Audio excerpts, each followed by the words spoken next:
Kulungile-ke asikhangeleni isindebele sethu. Namhlanje esindebeleni sethu sifuna ukukhangela ngemisebenzi efundelwayo. Imisebenzi efundelwayo. Siyayazi imisebenzi efundelwayo? Ake linikeni. Yiphi imisebenzi ongeke uwenze ngaphandle kokufundela? Njengayipi?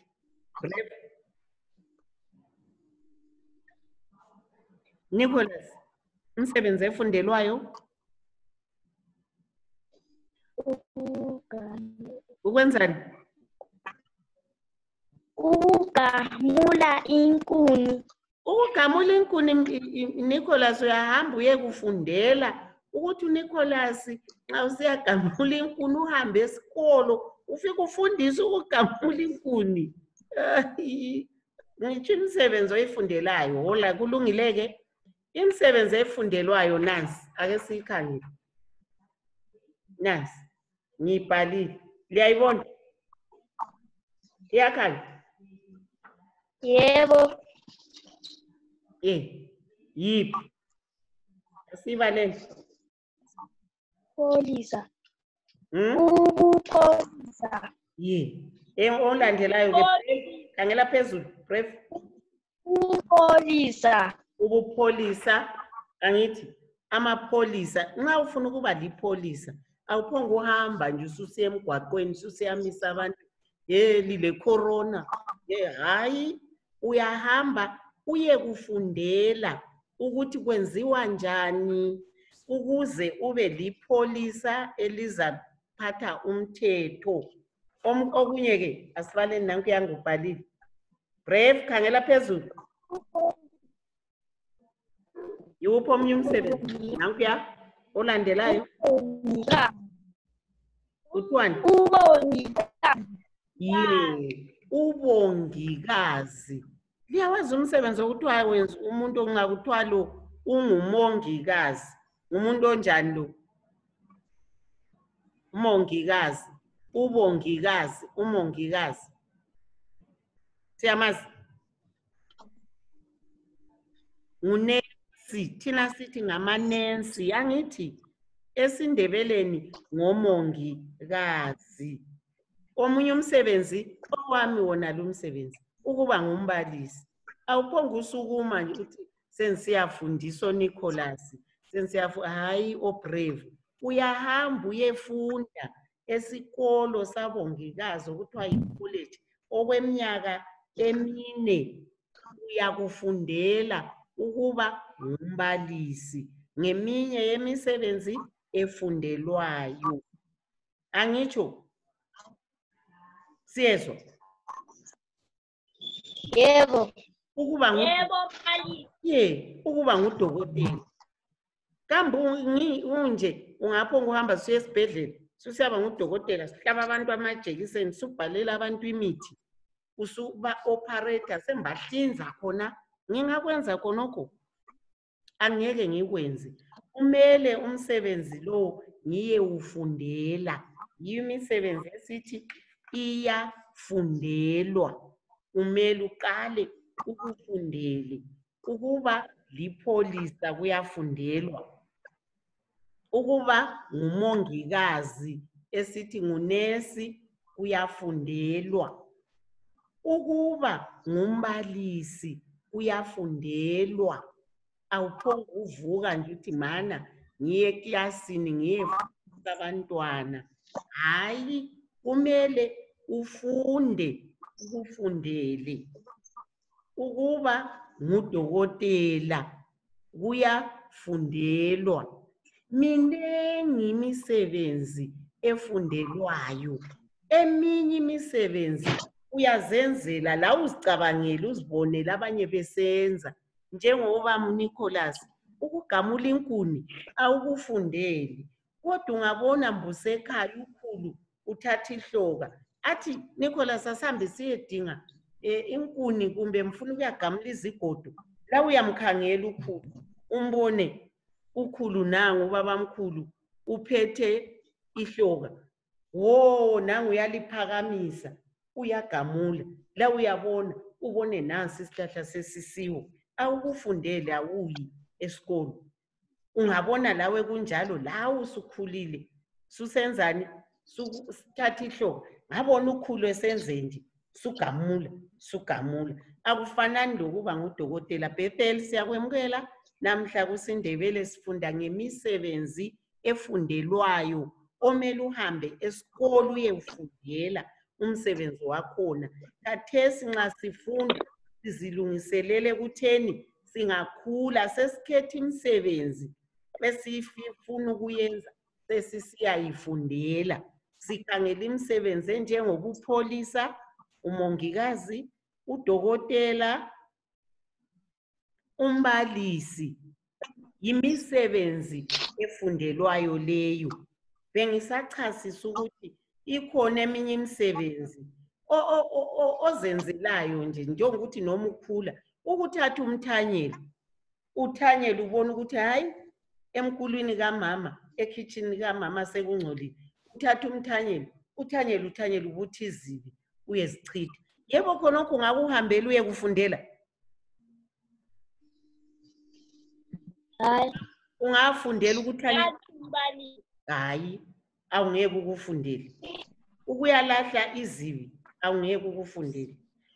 Ukuthi ngesikhathi emasimini omama bayathatha amakhuba nxa umumbu usukhulile bayehlakula, bahlakule omama, bahlakule ukhula. Akufundelwa lokhuya. Kodwa ukuba ngumlimisi kuyafundelwa. Yindaba kufundelwa, kumele ukwazi ukuthi umhlabathi onje, besifunda ngomhlabathi ku-agriculture. Sifunde nge-loam soil, safunda nge-sand soil. Angithi clay soil. Kumele uye kufundela. Ukwenzelani? Ukuthi ungalimi emhlabathini lwana esithe ulivutshevutshe, ichebechebe, yiyo esithi yi-land, yiyo esithi yi-sand soil. Ichebechebe yi-sand soil. Yikho ukuba ngumlimisi awukufundela. Uyakufundela manje. Usenzela khonokho ukwazi ukuthi angisozake ngiyelima kuvutshevutshe lomhlabathi. Ngizakuya kulowana esithe yi-loam soil. Angithi yikho-ke kuqakathekile ukuthi imisebenzi siyifundele. Uriel, siyakwemukela. Ufice sesiphakathi kwesifundo sethu esiNdebeleni esemsebenzi efundelwayo omele ufunde nxa lowo msebenzi umele uwenze. Sikhangele imisebenzi enjengokuba ngumbalisi, umsebenzi enjengokuba ngudokotela. Leyo yimisebenzi okumele noma njani uyeyifundela. Kulomunye njalo umsebenzi oqakatheke kakhulu abantu abaphonga ubona ingani bangawenza bengawufundelanga. Lo uyingozi. Ukuba ngumtshayeli wemota, angitsho kungumsebenzi lapho, ngoba abantu bayaqhatshwa drive khathesi sihamba ngabo Zupco. Umuntu otshayela uZupco kumele akufundile ukuthi amagiya akhe wona lawana atshintshwa njani, ukuthi kumiwa njani. Awuphonga ungene ebhasini uthi ngoba ilesi-drive ngiza-drive vu ingani udrive imota eyamawayila brave. Hayi, kumele uyefundela. Yikho bengisachasisa ukuthi eminye imisebenzi awuyifundeli, uyayenza.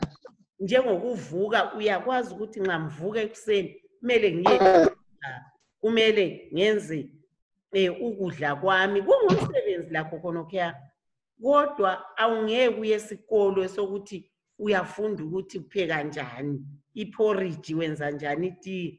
Kodwa nxa sufuna ukuyapheka, usuphekela asithi imitshado. Nxa kule midlalo sumele uyefunda kuthiwa ukuba ngukuka, ukuba ukuyefundela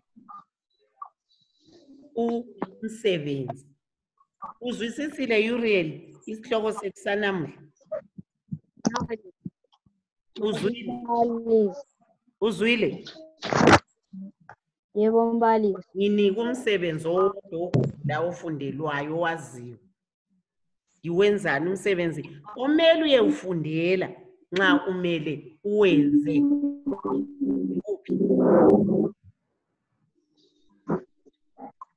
Yiwuphi Uriel?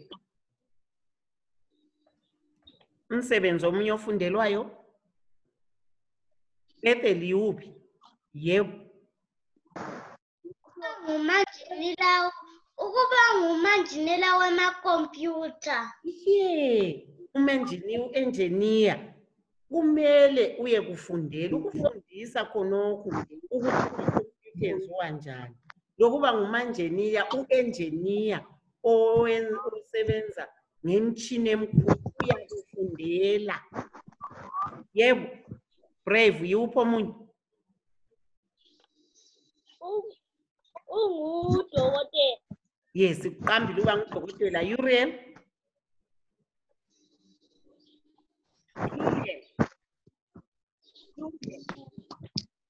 Umbalisi. Ukuba ngumbalisi. Nicholas? Upholisa. Upholisa,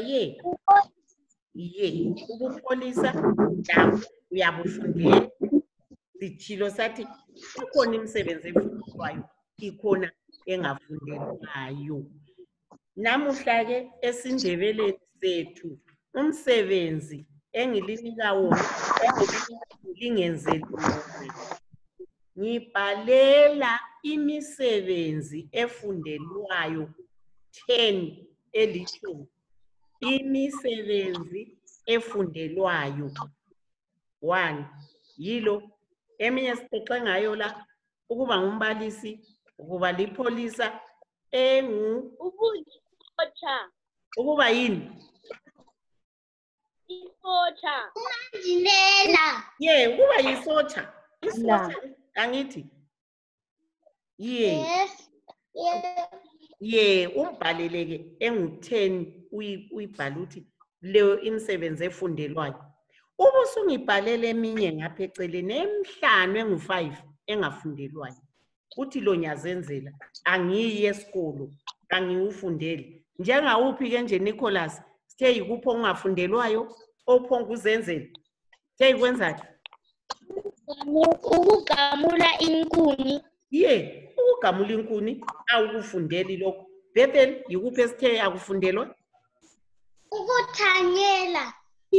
Ukuthanyela awungeke ukufundele. Uyavuka uthatha umthanyelo, uthanyele. Yiyo ke imisebenzi efundelwayo lemsebenzi engafundelwayo. Sesikuzwisisile? Yebo, mphathi. Kulungeke. Ngizathanda ke lingithumelele ngitshilo laphana even ku-group ukuthi ngoba nabalabazali abathe bona bavumile i-invite ngithi besiyithunyelwe ngu-Uncle Prophet. Ngibona abaningi kakhulu abayivumileyo, siyabonga. Sesizaqalisa ukuthi imisebenzi yethu siyithathe khona ngale sibuye siyibisele khona ngale. Angitsho sizwisisile ngesifundo sethu sanamuhla. Yebo, mphathi. Lokumele liyekwenza ngitsho. Yebo. Sesiqedile namhlanje. Bye bye. Khathesi hayi sesihamba, asisabuyi futhi, sesihamba.